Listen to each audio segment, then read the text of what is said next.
recebo muitas pessoas no consultório, tanto na minha prática como personal trainer, como de terapias manuais, com síndrome pós-Covid, e por isso eu trago esse assunto tão importante hoje aqui para vocês.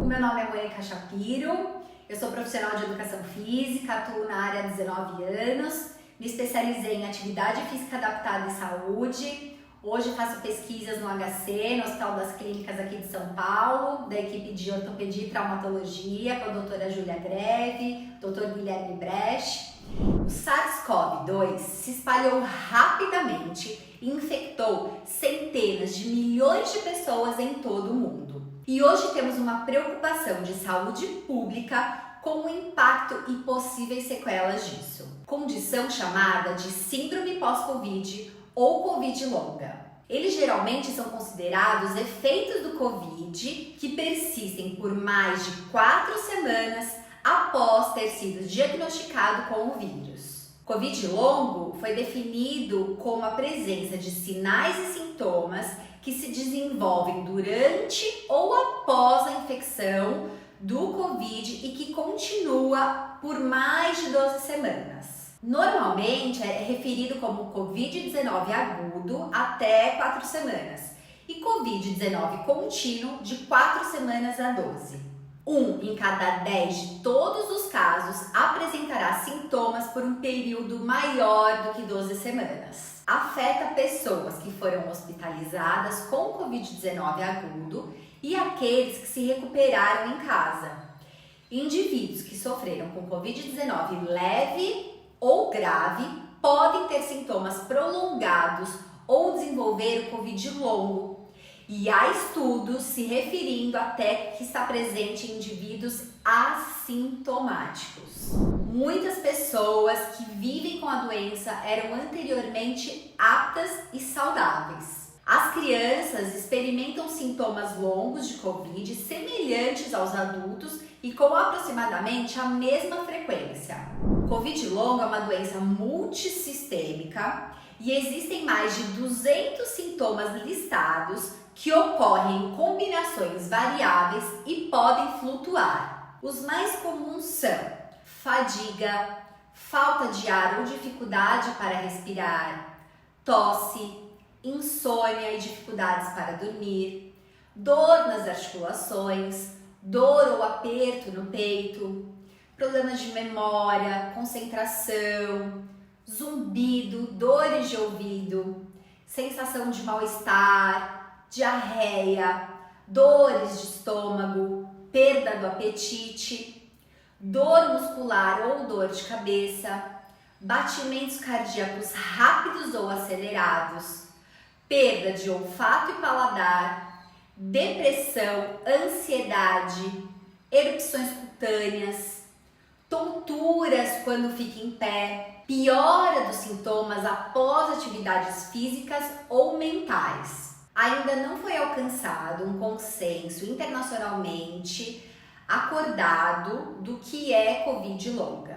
No entanto, tem muitas pesquisas e evidências crescentes de que ele é debilitante e muito comum. E tem um efeito prolongado com envolvimento multissistêmico e incapacidade significativa. Além dos relatos iniciais de pacientes se sentindo cansados por meses após a infecção inicial, o Covid-19 de longa duração passou a representar amplas complicações e sequelas dos sintomas que podem surgir. Estudos mostraram uma série de possíveis complicações por conta da infecção de Covid-19. Um estudo da Universidade de Oxford mostrou que 37% dos pacientes que tiveram Covid-19 continuaram com sintomas de 3 a 6 meses após serem infectados pela doença. Mesmo 40 a 60 dias após a infecção viral, observaram uma resposta inflamatória remanescente significativa em todos os pacientes. Vamos falar um pouco agora sobre a fisiopatologia. Embora os mecanismos exatos responsáveis pelas complicações de longo prazo da infecção por Covid-19 permaneçam desconhecidos, existem vários mecanismos mecanismos fisiopatológicos do vírus que podem ser responsáveis por essas complicações e sequelas a longo prazo. Possíveis mecanismos fisiopatológicos podem incluir dano tecidual viral direto. O receptor de entrada para o SARS-CoV-2 é a enzima conversora de angiotensina 2, que eu vou falar bastante aqui sobre ela e vou chamar de ECA2. É expresso em uma variedade de locais do corpo, permitindo que o vírus entre nas células-alvo por meio de ativação de sua proteína spike pela serinoprotease transmembrana 2. Esses receptores são expressos em células epiteliais, células nasais, gastrointestinais, renais e células beta-pancreáticas, sugerindo que o dano tecidual direto pode ser um mecanismo primário de apresentação da infecção por SARS-CoV-2, o que também pode contribuir para complicações a longo prazo. Estudos no início da pandemia revelaram que as células endoteliais tinham alta expressão de ECA2 e que a infecção por Covid-19 levou a alteração substancial na integridade da barreira do vaso e promoção de um estado pró-coagulativo. As sequelas a longo prazo dessas alterações foram observadas em estudos de acompanhamento de sobreviventes do Covid-19, revelando anormalidades radiológicas pulmonares em 71% dos pacientes e anormalidades funcionais em 25% dos pacientes 3 meses após a infecção pelo vírus. Além da infecção celular direta, existem vários outros mecanismos que podem explicar a fisiopatologia que leva ao distúrbio sistêmico de múltiplos órgãos do Covid-19. Outras vias sugeridas que levam a complicações da infecção a longo prazo incluem lesão endotelial, desregulação do sistema imunológico e hipercoagulabilidade, muitas vezes levando a trombose. A desregulação do sistema imunológico tem sido sugerida devido ao achado de células T autorreativas em autópsias de indivíduos falecidos infectados com o vírus, provavelmente devido a mecanismos semelhantes aos das doenças autoimunes. Estudos semelhantes sobre as complicações a longo prazo do vírus SARS-CoV-1, o antecessor do vírus SARS-CoV-2, que surgiu em 2003, relatam complicações e sequelas semelhantes e complicações a longo prazo. Ambos os vírus compartilham o mesmo receptor da célula hospedeira em ECA2, sugerindo mecanismos semelhantes de entrada na célula. No entanto, o SARS-CoV-2 tem uma afinidade mais forte com o receptor e possui um local de clivagem adicional, o que pode permitir uma infecção mais eficaz e possivelmente complicações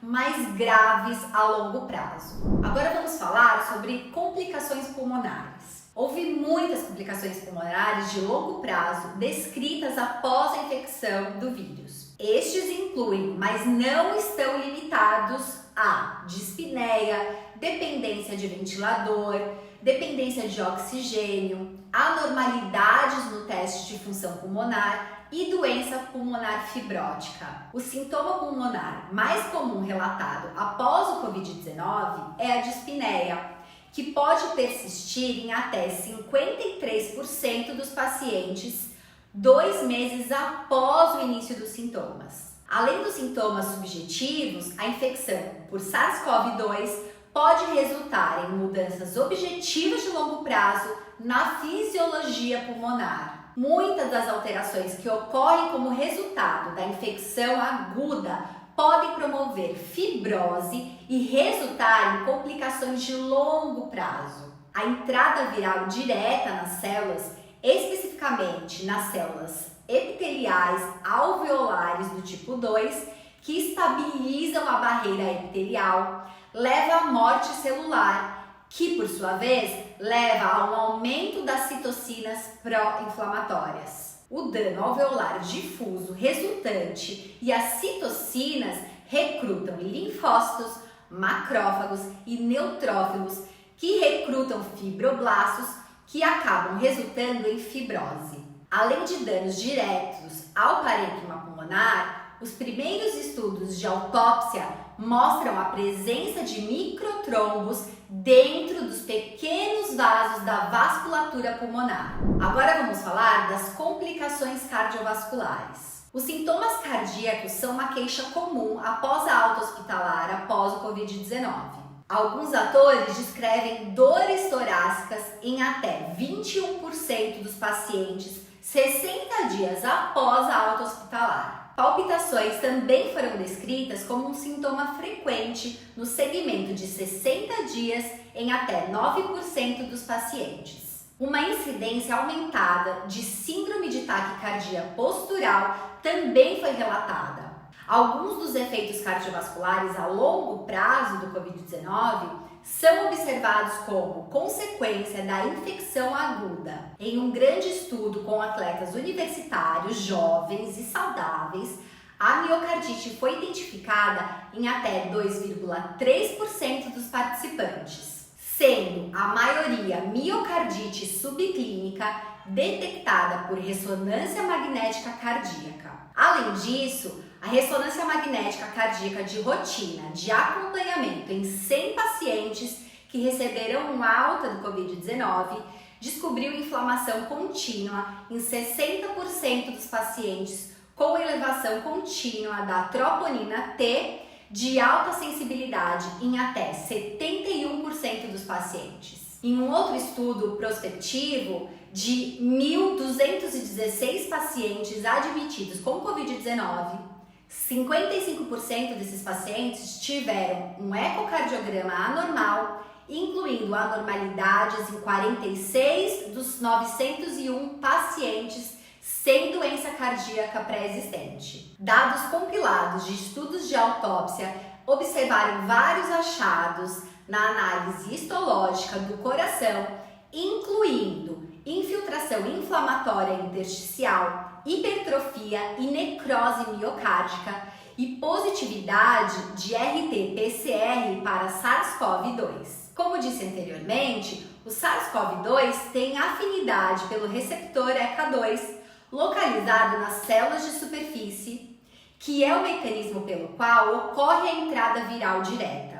Em um estudo de sequenciamento de RNA de célula única, a expressão de ECA2 mostrou estar presente em 7,5 dos miócitos, tornando um órgão com risco aumentado de lesão viral direta. Isso foi apoiado por outros estudos de autópsia nos quais o RNA viral do SARS-CoV-2 estava presente no miocárdio de 61,5% dos pacientes. Naqueles pacientes com maior carga viral, acima de 1.000 cópias, também houve aumento da expressão de citocinas. Essa expressão aumentada de citocinas também tem sido proposta como um mecanismo de lesão cardíaca que leva à disfunção endotelial, infarto do miocárdio e dano ao miocárdio. No que se refere especificamente à causa da miocardite, após a entrada do vírus na célula, o antígeno viral apresentou resultados em toxicidade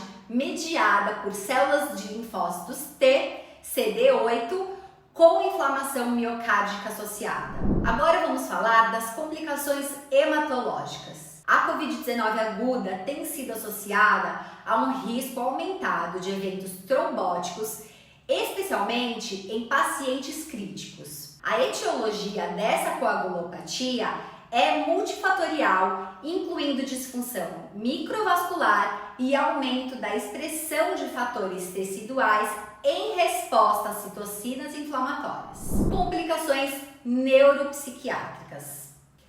Houve várias complicações neurológicas e psiquiátricas de longo prazo associadas à infecção por SARS-CoV-2. Dados de sintomas de longo prazo de várias fontes diferentes relataram achados neurológicos contínuos em pacientes 2 meses após a infecção aguda, incluindo fadiga, fraqueza muscular, dificuldades de sono, mialgia e dor de cabeça. Esses sintomas tornaram-se marca registrada da síndrome do Covid-19. A perda de olfato e de paladar também foi uma característica de infecção por SARS-CoV-2. Um estudo relatou que 23% dos pacientes 60 dias após a hospitalização com Covid-19 tiveram ansiedade e depressão. Em um estudo com 402 pacientes que receberam alta hospitalar após o Covid-19, com acompanhamento de um mês, relataram taxas de transtorno de estresse pós-traumático em 28%, depressão em 31%, ansiedade em 42% e insônia em 40%. Um estudo coorte com larga escala, realizado nos Estados Unidos, mostrou um aumento da incidência de um novo diagnóstico psiquiátrico de 14 a 90 dias após a infecção por SARS-CoV-2, quando comparado com vários outros eventos de saúde, como, por exemplo, outras doenças respiratórias, infecções de pele, fratura óssea e etc. Assim como na patologia observada em outros órgãos, acredita-se que as complicações neurológicas do Covid-19 ocorram por meio de mecanismos propostos. Alguns dos mecanismos propostos incluem lesão viral direta, inflamação sistêmica e alterações cerebrovasculares, com o cenário mais provável envolvendo uma combinação de todos esses mencionados. Agora, complicações dermatológicas. Das manifestações cutâneas relatadas da infecção por Covid-19, uma revisão de literatura descobriu que 36,1% dos 72 pacientes documentados em 18 estudos relataram exantema maculopapular, que é morbiliforme, como a manifestação cutânea mais comum da Covid-19, seguido por erupção papulovesicular em 34,7%, urticária em 9,7% e pápulas acrais vermelhas dolorosas em 15,3%, sendo 19,4% dessas manifestações nas mãos e nos pés. Outro estudo internacional com 2.560 pacientes constatou que lesões semelhantes à pele, que é a frieira, foram a manifestação cutânea mais comum em 51,5%, com o tempo de latência entre infecções respiratórias superiores e achados cutâneos de 1,5 dias em crianças versus 7,9 dias em adultos. A perda de cabelo, a alopécia, foi um sintoma muito comumente relatado por pacientes meses após a infecção do Covid-19, relatada em 24 de 120 pacientes, ou seja, 20%, como um sintoma pós-alta, uma média de 110 dias após a alta hospitalar. Ainda assim, outras apresentações mais raras foram relatadas em relatos de casos sugerindo que as manifestações em diferentes pacientes podem ser diferentes, apesar de estarem infectados com o mesmo vírus. Diabetes mellitus pré-existente tem sido associado a piores resultados do Covid-19. Ao mesmo tempo, foi associado à hiperglicemia do início recente e descompensação aguda do diabetes, incluindo cetoacidose diabética em pacientes com diabetes tipo 1 e 2. Os mecanismos propostos para a hiperglicemia após a infecção incluem resistência à insulina como resultado do estado inflamatório e déficit de secreção de insulina de células beta prejudicadas, devido a danos virais diretos ou efeitos indiretos. Complicações renais. A lesão renal aguda é comum na Covid-19 aguda e 5% de todos os pacientes hospitalizados necessitam de terapia de substituição renal. Um estudo mostrou que 35% dos sobreviventes de Covid-19 apresentavam disfunção renal após os 6 meses. Sua etiologia é multifatorial, com fatores contribuintes incluindo dano viral direto, hipóxia sistêmica, efeitos de citocinas inflamatórias e coagulação anormal. Também existem as complicações gastrointestinais. Os sintomas gastrointestinais são comuns na Covid-19 aguda e também são observados mais tarde na recuperação. Em uma revisão sistemática de manifestações pós-agudas de Covid-19, a diarreia estava entre as 10 queixas mais comuns, com prevalência de 6%. Outros sintomas de longo prazo incluem náuseas, vômitos, dores abdominais e perda de apetite. Esses sintomas persistentes podem estar relacionados à replicação viral em andamento no trato gastrointestinal, dada a eliminação fecal prolongada de SARS-CoV-2 observada mesmo após as amostras respiratórias se tornarem negativas. O Covid-19 também está associado a alterações no microbioma intestinal.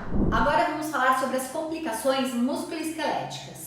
Os sintomas musculoesqueléticos estão entre as causas mais comuns na Covid-19, tanto no início da doença quanto na sua fase pós-aguda. E eles, novamente, os receptores ECA2, são encontrados nos tecidos musculares e sinoviais, sugerindo que a invasão viral desses tecidos contribui para os sintomas. Embora a artrite esteja associada a algumas doenças virais, o Covid-19 geralmente causa mialgias e artralgias, que são dores miofaciais e articulares, sem verdadeira artrite inflamatória. Assim como outras doenças críticas, uma complicação importante do Covid-19 grave é a perda muscular catabólica, como resultado de inflamação sistêmica, repouso prolongado e desnutrição. As deficiências físicas após uma doença crítica podem durar meses ou até mesmo anos. E entre os sobreviventes do Covid-19,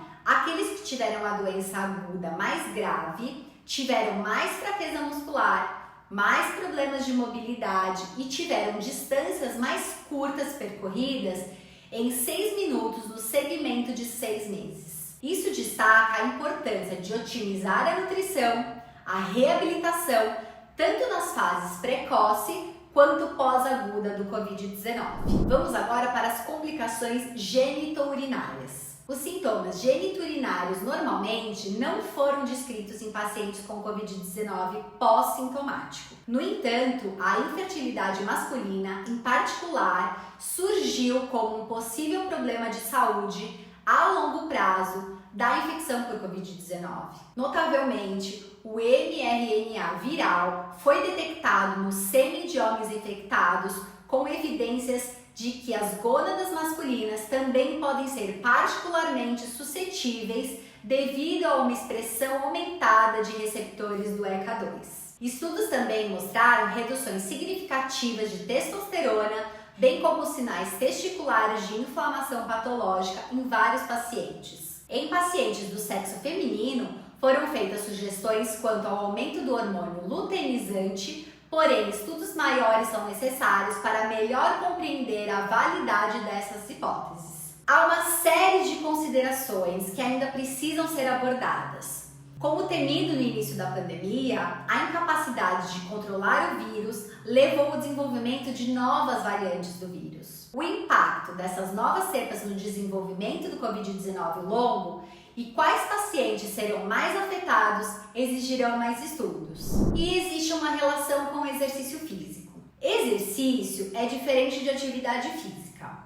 O exercício é um movimento planejado, estruturado, repetitivo e intencional destinado a melhorar ou manter a aptidão física. Já a atividade física é qualquer movimento corporal que resulta em gasto de energia, como, por exemplo, varrer a casa, lavar louça, enfim. A aptidão física é um conjunto de atributos relacionados à saúde ou habilidade. O exercício e a atividade física são frequentemente recomendados como intervenções de saúde pública, de reabilitação para prevenir, gerenciar ou melhorar doenças, desafios relacionados à saúde, deficiência, qualidade de vida e bem-estar. Atualmente, não há evidências suficientes para determinar a segurança e a eficácia do exercício ou atividade física entre crianças, jovens e adultos que vivem com Covid-19 longa. As pessoas que vivem com Covid longo podem experimentar fadiga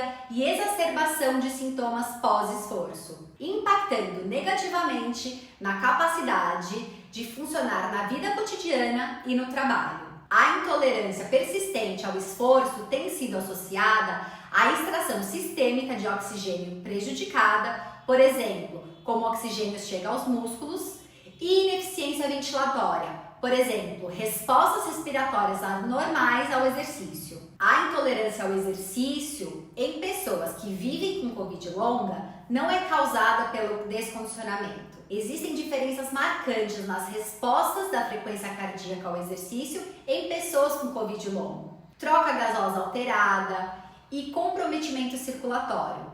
Mas ainda não entendemos completamente a intolerância ao esforço, mas reconhecemos que o impacto que isso tem na saúde e no funcionamento é muito grande. A estratificação de risco apropriada deve ser realizada para avaliar e monitorar continuamente a exacerbação dos sintomas pós-esforço antes que o exercício físico possa ser considerado como uma intervenção da reabilitação. Tem um questionário de sintomas de POW que pode ser uma ferramenta adequada para avaliar a exacerbação de sintomas pós-esforço em pessoas que vivem com Covid longa. A triagem para potencial envolvimento cardíaco tem sido recomendada para atletas em recuperação de Covid-19 e a estratificação de risco apropriada deve ser realizada para avaliar e monitorar continuamente possíveis sintomas e deficiências cardíacas antes que o exercício possa ser considerado uma intervenção de reabilitação também. As pessoas que vivem com Covid longo podem experimentar uma diminuição na saturação de oxigênio, a dessaturação, com esforço mínimo.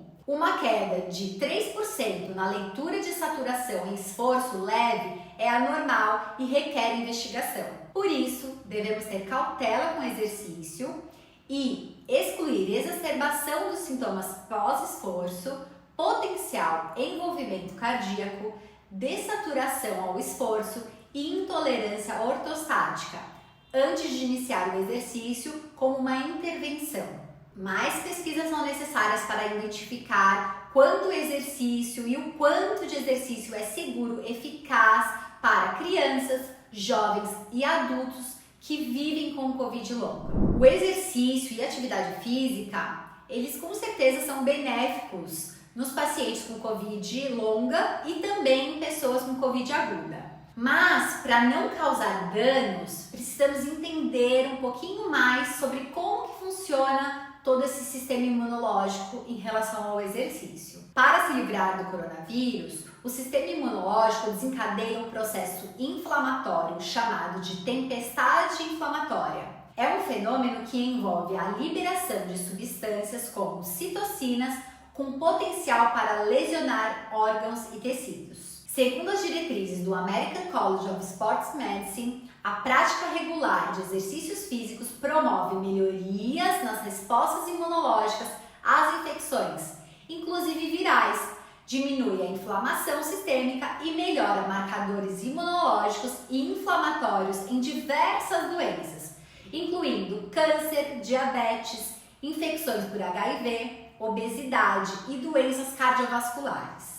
Cerca de 20% dos pacientes com Covid-19 evoluem para um quadro grave da doença, principalmente aqueles com comorbidades pré-existentes. Nesse sentido, é necessária a compreensão e a adoção de estratégias que aumentem a resposta imunológica antes mesmo do indivíduo ser infectado pelo vírus, como a prática regular de exercício e, no sentido oposto, a baixa aptidão física, caracterizada por capacidades de consumo máximo de oxigênio inferiores a 45%, podem ser prejudicial ao sistema imunológico. A inatividade física promove um declínio das atividades musculoesqueléticas e metabólicas, tais como o aumento da resistência à insulina, contribuindo para um acúmulo de gordura e para o desenvolvimento da obesidade. Alguns estudos sugerem que a obesidade poderia facilitar uma maior expressão do ECA2 nas células epiteliais pulmonares, aumentando as suas concentrações e favorecendo a proliferação do vírus dentro do organismo.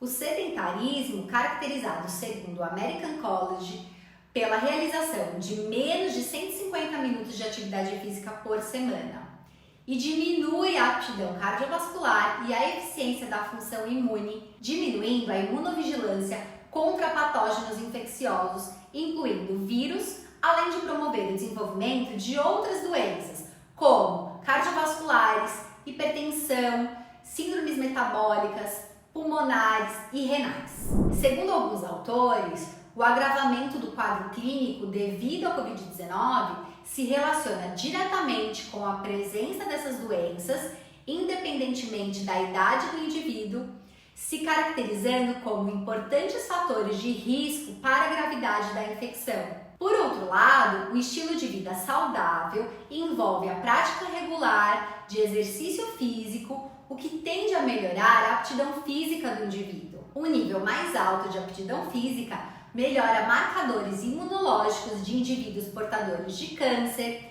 da AIDS, doenças cardiovasculares, diabetes, obesidade, dentre outras doenças, contribuindo com a função positiva das células T e retardando a imunossenescência. Além disso, a prática regular de exercício físico favorece a proteção contra outras doenças virais, como o caso da influenza, sugerindo que estes biomarcadores possam também proteger indivíduos infectados. Para que o exercício físico tenha seus benefícios potencializados e riscos reduzidos, a orientação profissional é essencial, respeitando os princípios básicos da prescrição individualizada, transformando a atividade física em exercício físico adequado às necessidades do indivíduo. Estudos demonstraram que o treinamento aeróbio e resistido combinados podem maximizar os efeitos protetivos. Dentre estes efeitos, podemos destacar o aumento da imunovigilância e o combate da tempestade de citocinas provocada pela Covid-19. Portanto, sugere-se que a função imunológica seja aumentada por meio de exercício físico adequado antes mesmo do diagnóstico da Covid-19, sendo uma opção protetora não farmacológica contra a doença, visando diminuir a severidade dos sintomas, acelerar a recuperação pós-infecção e evitar óbitos. O exercício físico pode ser utilizado como uma estratégia durante a infecção, de forma controlada e assistida por profissionais, por uma equipe multidisciplinar, como meio de promover a reabilitação do estado geral de saúde do paciente. Inclusive, a prática regular dos exercícios físicos pode melhorar a resposta imunológica à vacinação. O exercício aumenta a irisina, que ajuda no aprendizado, na cognição, na memória, aumentando também a atividade antipatogênica, diminuindo processos inflamatórios e diminuindo infecções do trato superior. Aqui vou dar sugestões com base nos meus estudos. Vocês sabem que eu estudo bastante o sistema facial e a relação como um todo. Se você ainda não sabe sobre esse tema, corre lá no meu canal, pausa aí, corre lá, assiste e aí volta pra cá. É super importante dar estímulos faciais específicos, respiratórios, cardiovasculares, neurológicos, cognitivos, força muscular, equilíbrio e tudo isso junto, gente, pois não há separação. Lembrando que não existe o cenário onde eu vou colocar um pré-determinador fixado para todos os pacientes. A prescrição de exercício é individualizada. Você avalia, você sabe a conduta com seu paciente, sabe quais são as ferramentas a escolher, inclusive quando prescrever o repouso, levando em consideração sempre o biopsicossocial. Além do nosso papel educacional, ajudando o paciente na aderência e na responsabilidade do tratamento. Geralmente são utilizados exercícios entre baixa e média intensidade, com percepção subjetiva de esforço, de no máximo 5, 6 e uma aula curta. Não precisa ser uma aula de 1 hora. Respeitar a dose de maneira individualizada. A diferença entre o veneno e o remédio é a dose. Nosso principal objetivo deve ser promover alívio dos sintomas, tratar e prevenir complicações respiratórias, cardiovasculares, musculoesqueléticas e neurológicas, proporcionando um restabelecimento da qualidade de vida e do retorno às atividades laborais, sociais e esportivas. Portanto, uma avaliação individualizada que contemple aspectos físicos, funcionais e de participação é fundamental para a definição do plano terapêutico. Lembrando que é muito importante uma equipe multidisciplinar, com médico, enfermeiro, fisioterapeuta, profissional de educação física, nutricionista e até mesmo, de repente, algum familiar para o sucesso desse paciente. Espero que vocês tenham gostado. Se você ficou com alguma dúvida, se você quer fazer algum comentário, deixa aqui. E não se esqueça que eu também tenho o meu canal do Instagram, do Facebook. É muito importante essa interação. Então, espero você. Um beijo, com muita saúde e até a próxima!